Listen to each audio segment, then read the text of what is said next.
وما لنا ألا نتوكل على الله وقد هدانا سبلنا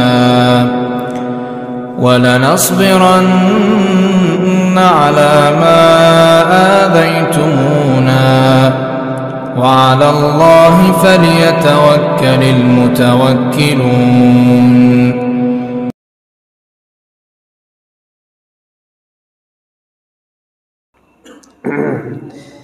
Hisham ibn Urwah ibn Zubair putra Urwah ibn Zubair.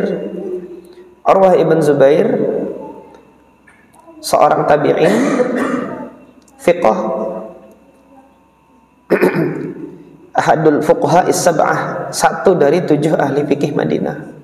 Ayahnya Hisham tadi yaitu Urwah ibn Zubair ibn al-Awwam, putra dari sahabat Nabi yang mulia Zubair ibn al-Awwam, dari pasangan Zubair ibn al-Awwam dan Asma binti Abi Bakar. Artinya Urwah ini cucunya Abi Bakar radhiyallahu anhu. Apa hubungannya dengan Aisyah? Dalam hadis ini Urwah bin Zubair meriwayatkan dari Aisyah radhiyallahu anha. Hubungannya kan tidak lain, beliau adalah khalahnya, bibi, saudari dari ibu. Saudari dari ibu, beda ibu tapi satu bapak. Jadi Bunda Aisyah ini dengan Asma binti Abi Bakar saudara seayah beda ibu. Aisyah radhiyallahu anha lahir dari seorang ibu bernama Ummu Ruman. Ummu Ruman istrinya Abu Bakar. Setelah Abu Bakar itu berpisah dengan Qutailah. Qutailah ini istri pertamanya Abu Bakar. Berpisah dengan Abu Bakar, difasakh nikahnya. Kenapa? Karena Qutailah tidak mau masuk Islam, ditinggal di Mekah, gitu kan. Abu Bakar hijrah bersama putrinya Asma dan Aisyah. Asma ini putri yang lebih dahulu, lebih dewasa, usianya lebih tua daripada Aisyah, dari istri Abu Bakar yang bernama siapa? Qutailah. Nah, menikah dengan Zubair ibn al-Awwam radhiyallahu anhu. Lahirlah putra yang pertama bernama Abdullah. Itu baru ketika hijrah, kelahiran pertama. Yang mana orang-orang Yahudi Madinah mengatakan apa? Itu pengikutnya Muhammad nggak akan bisa punya anak semenjak menginjakkan kaki ke Yathrib ini. Kata dukunnya Yahudi. Dukun. Kemudian setelah lahir Abdullah bin Zubair, kaum muslimin takbir. Artinya tuh dukun tuh cuma bohong aja dia, dusta dia. Cuma gertak sambal aja. Ini lahirnya Abdullah bin Zubair. Adiknya Abdullah itu, inilah Urwah bin Zubair, tidak sempat mendapati Nabi SAW. Oleh karena itu beliau masuk dalam tabaqat tabi'in. Nah, karena keponakan Aisyah, Ummul Mukminin punya kebebasan untuk bertemu dengan bibinya tanpa hijab, karena mahramnya kan beliau. Sementara perawi-perawi hadis dari kalangan tabi'in yang lain dengan Ummul Mukminin Aisyah radhiyallahu anha terhalangi dengan hijab, karena yang bukan mahramnya Ummul Mukminin enggak boleh bertemu dengan Ummul Mukminin kecuali dengan pembatas hijab.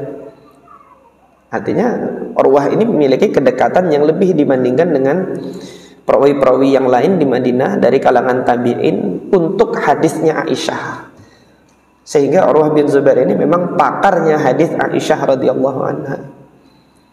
Nah, di sini kan antum bisa lihat nih kekuatan hadisnya. Kalau suatu hadis itu diriwayatkan dari Aisyah, lihat muridnya itu. Di antara sekian muridnya Aisyah, mana yang lebih kuat ketersambungan sanadnya itu. Aisyah punya murid-murid dari kalangan tabi'in yang lain banyak. Aswad ibn Yazid an-Nakhai dari Kufah ini juga perawi yang thiqah gitu.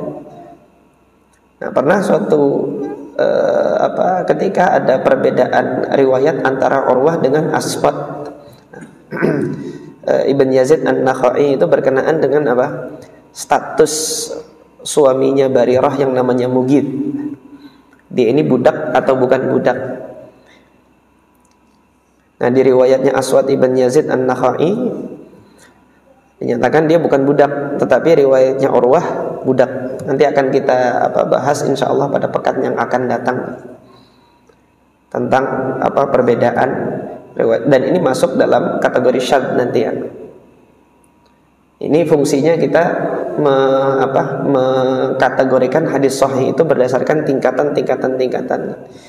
Karena kalau dibandingkan kekuatan sanadnya Urwah bin Zubair kepada Aisyah dengan kekuatan sanadnya Aswad bin Yazid An-Nakhai kepada Aisyah, tentu lebih kuat Urwah kepada Aisyah. Demikian pula yang meriwayatkan dari Urwah bin Zubair itu kan banyak nanti.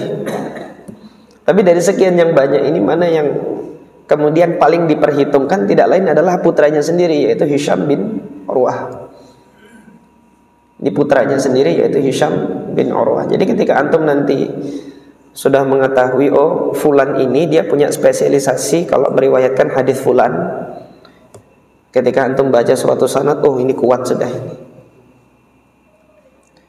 Imam Al-Bukhari rahimahullah menyatakan asahul asanid, sanad yang paling kuat itu adalah kalau Imam Malik meriwayatkan dari Nafi dari Abdullah ibn Umar.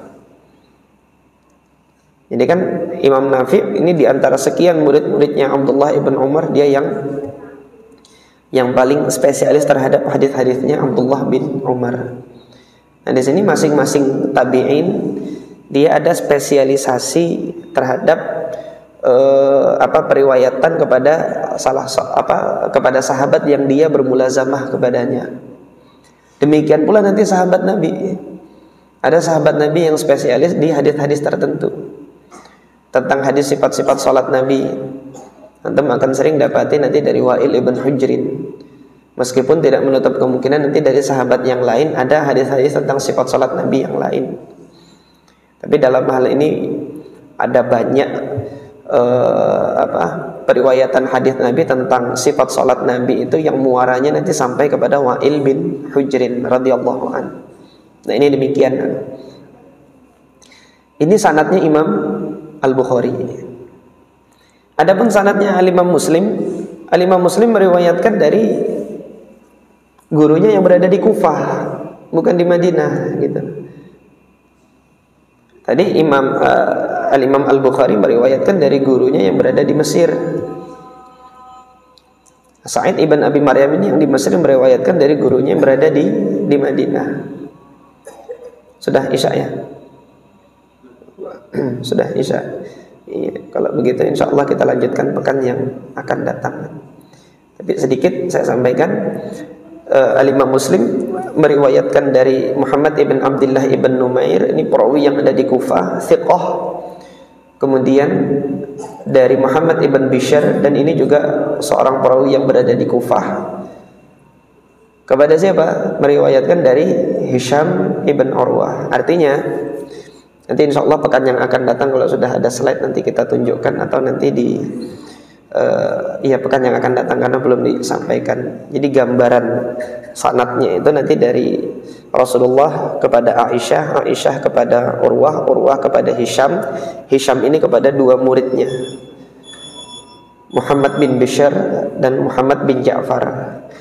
Muhammad bin Bishr ini kepada Ibn Numair, dan Muhammad bin Ja'far kepada Sa'id ibn Abi Maryam. Sa'id ibn Abi Maryam ini kepada Imam Bukhari, dan kemudian yang sebelah sini tadi Muhammad bin Abdullah bin Numair kepada Al-Imam Muslim. Jadi dua jalur ini ketemunya nanti porosnya di Hisham bin Urwah. Dan keduanya sepakat untuk mensahihkan hadis ini. Al-Imam Al-Bukhari dan Al-Imam Muslim sepakat untuk mensahihkan hadis ini, yaitu apa? Tentang seorang anak yang dia bersedekah atas nama ibunya, apakah ibunya dapat pahala? Iya, ibunya dapat pahala. Nah, berkenaan dengan fikihnya itu nanti insya Allah kalau ada kesempatan kita bahas fikihnya, karena kajian kita di sini adalah kajian ulumul hadis. Kita cukupkan sampai di sini. Subhanakallahumma rabbana wa bihamdika asyhadu an la ilaha illa anta astaghfiruka wa atubu ilaik. Assalamualaikum warahmatullahi wabarakatuh.